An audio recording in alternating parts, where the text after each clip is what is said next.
Students बिस्मिल्लाहिर्रहमानिर्रहीम। Students exercise 15.3 और 15.3 का क्वेश्चन नंबर फर्स्ट का सेकंड पार्ट है ये। तो इसके अंदर हमें ये फिगर मिली है जिसके अंदर ये नेम है ए है और ये बी है और ये सी है। तो ये तीन वैल्यूज़ हैं, कॉर्नर नेम्स हैं ए बी सी, और इनकी ज़ाहिर है जो हम ट्रायंगल्स बनाते हैं तो ये अगर ये सी है तो इसकी अपोजिट साइड सी होगी, और अगर ये बी है तो इसके सामने वाली साइड का नाम बी होगा स्मॉल अल्फ़ाबेट में, और कैपिटल में कॉर्नर नेम या एंगल का नेम होता है। तो ये जो ए है तो इसके सामने वाला ये ए है, लेकिन इस ए और बी और इस सी का मतलब हाइपोटेन्यूज एल्टीट्यूड नहीं है। तो हमें जो चार्ट के अंदर ए बी सी दिए होते हैं उसका मतलब एल्टीट्यूड बेस और हाइपोटेन्यूज होते हैं। ये जस्ट नेम्स हैं।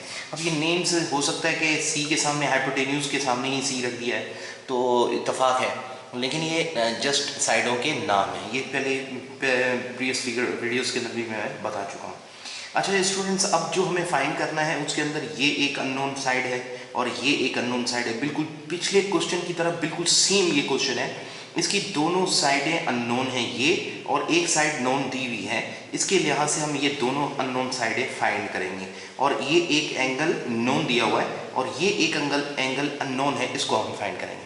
यानी हम क्या क्या फाइंड करेंगे? बी फाइंड करेंगे, सी फाइंड करेंगे, और ये एंगल बी फाइंड करेंगे, ये वाला एंगल फाइंड करेंगे। तो अब हम इसको फाइंड किस तरीके से करेंगे स्टूडेंट देखें।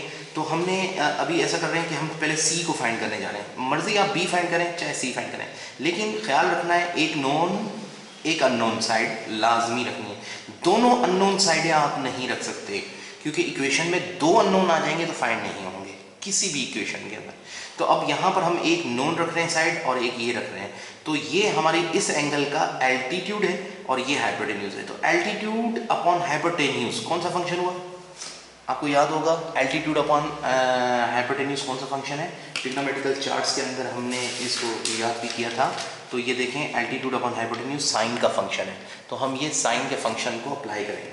तो साइन का फंक्शन अप्लाई कैसे होगा? हम लिखेंगे साइन, ठीक है, और फिर एंगल थीटा की बजाय हम लिखेंगे एंगल 60। इसके लिहाज से चेक कर रहे थे तो हम लिखेंगे 60 डिग्री का एंगल आ गया। और उसके बाद हम लिखेंगे एल्टीट्यूड। तो इस एंगल का एल्टीट्यूड, इस एंगल का एल्टीट्यूड जो है वो ये है, इस एंगल का एल्टीट्यूड ये, तो हम लिखेंगे 8, और अपॉन हाइपोटेन्यूज तो उसकी जगह हम लिखेंगे c। अच्छा, अब स्टूडेंट्स हम ट्रिग्नोमेट्रिकल चार्ट्स के अंदर हम जानते हैं कि साइन 60 की वैल्यू जो है वो रेडिकल 3/2 है। तो हम यहाँ लिखेंगे रेडिकल 3/2 और इज इक्वल्स टू 8/c। अब इस इक्वेशन में आप गौर से देखें तो पूरी इक्वेशन में अननोन सिर्फ c है, ये फाइंड हो जाएगा। कैसे फाइंड होगा? c यहाँ डिवाइड कर रहा है, वहाँ मल्टीप्लाई करने चला जाएगा, ठीक है, ये हो जाएगा c, और ये जो वैल्यू है मल्टीप्लाई में रेडिकल 3/2 रहेगी। ये 3 लिखा मैंने, रेडिकल 3/2 इज इक्वल्स टू 8। ये जो c यहाँ डिवाइड कर रहा था वहाँ मल्टीप्लाई करना चलेगा।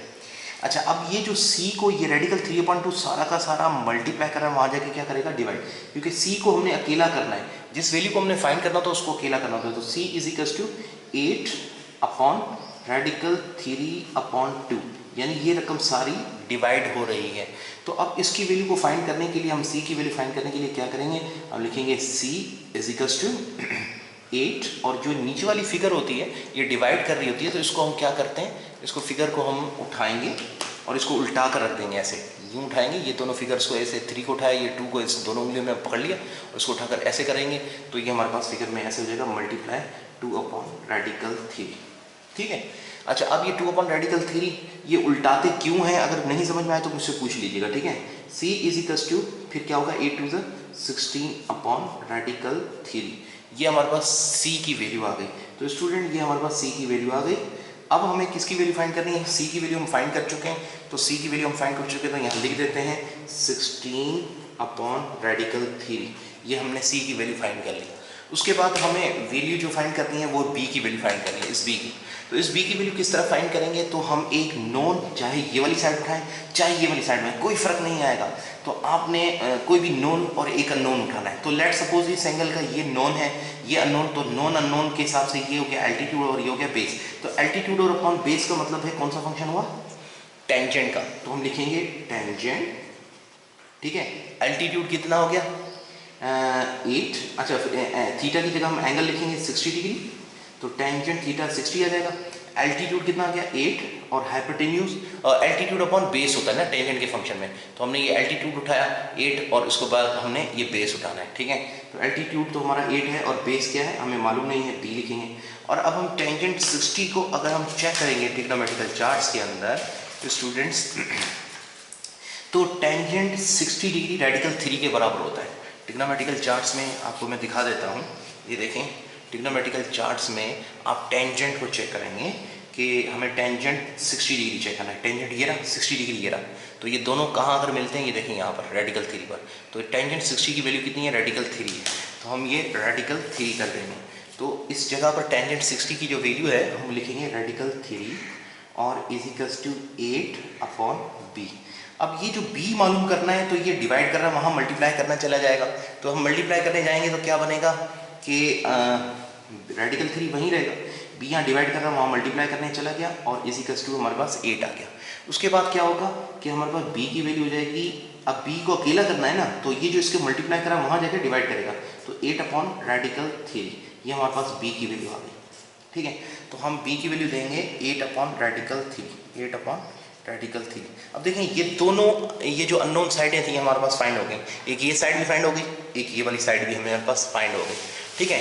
अब हमें जो फाइंड करना है वो ये एंगल फाइंड करना है, और इसको किस तरीके से फाइंड करेंगे स्टूडेंट्स, मैंने आपको बताया था अगर किसी फिगर के अंदर 2 एंगल्स दिए हुए हैं तो तीसरा एंगल मालूम करने के लिए हम जो फॉर्मूला यूज़ करेंगे वो है alpha plus beta plus gamma.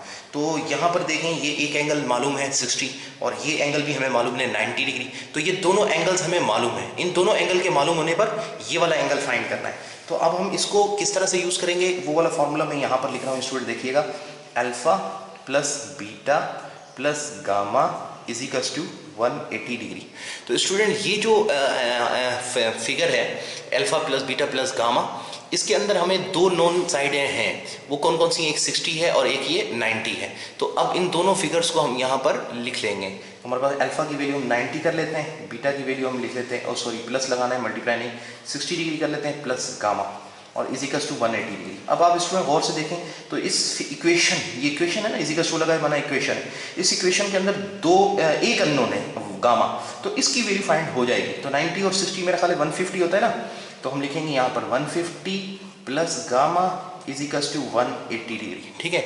अब हम क्या करेंगे, अब ये 150 गामा को हम अकेला करेंगे, तो हम यहाँ लिखेंगे gamma is equals to 180 minus का 150 gamma is equals to 30 degree, ये हमारे पास आंसर आ गया।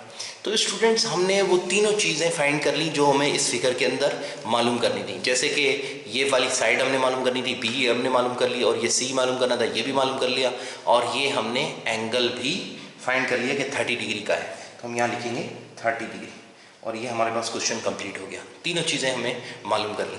तो दोबारा मैं रिपीट कर देता हूँ कि कोई साइड फाइंड करनी है तो हमने एक अननोन साइड फाइंड उठाकर और चेक करना है कि कौन सा फंक्शन लगेगा, जैसे कि यहाँ पर लगा था साइन का, तो हम ये फंक्शन चेक करने के बाद एंगल उसके हिसाब से रखेंगे, और उसके बाद वही फिगर्स वैसे ही रखेंगे। एल्टीट्यूड अपॉन हाइपोटेन्यूज है क्योंकि साइन का फंक्शन जो होता है वो एल्टीट्यूड अपॉन हाइपोटेन्यूज, तो ये एल्टीट्यूड अपॉन हाइपोटेन्यूज हो गया, हमने ये रखा, और उसके बाद आगे फर्दर सॉल्व करके हमने आंसर निकाल लिया। और एंगल फाइंड करना हो, अगर 2 एंगल नोन हो तो तीसरा angle alpha plus beta plus gamma वाला, ये जो हमने फार्मूला यूज़ किया था alpha plus beta plus gamma वाला, इस फार्मूले को ये रखते हुए हमने 2 एंगल्स रख लिए, और ये गामा जो तीसरी साइड जो है उसको हम सपोज करते हैं कि वो गामा है, तो उसकी वैल्यू हमें फाइंड हो गई। गामा को हमने अकेला किया तो गामा की वैल्यू 30 डिग्री आ गई, तो हमें 30 आ गया, तो ये एंगल भी हमें फाइंड हो गया। स्टूडेंट्स ये बहुत इजी है, कोई मुश्किल नहीं है, सिर्फ एक साइड्स मालूम करनी है नोन और अननोन करके, और अल्फा बीटा गामा वाले फॉर्मूले से एंगल फाइंड करना है। तो ये इस तरह से 15.3 के तमाम क्वेश्चन हैं, लेकिन इसके अंदर एक और पॉइंट आ रहा है, सिर्फ एक, वो ये है कि अगर हमें कोई एक एंगल दिया हो, 2 एंगल ना हो। इस फिगर के अंदर आप गौर से देखें तो 2 एंगल दिए होते हैं, 90 और ये 60, लेकिन कुछ फिगर्स ऐसी होती हैं जिसमें सिर्फ ये 90 दिया होता है, दोनों एंगल अननोन होते हैं, ये वाला एंगल भी अननोन होता है और ये भी अननोन होता है। तो उस सूरत में हम क्या करते हैं, वो एक क्वेश्चन हम सॉल्व कर लेते हैं, उसके बाद 15.3 के तमाम क्वेश्चन आप कर सकते हैं, ठीक है। तो अब अगर कोई बात समझ ना आए तो मुझसे पूछ लीजिएगा।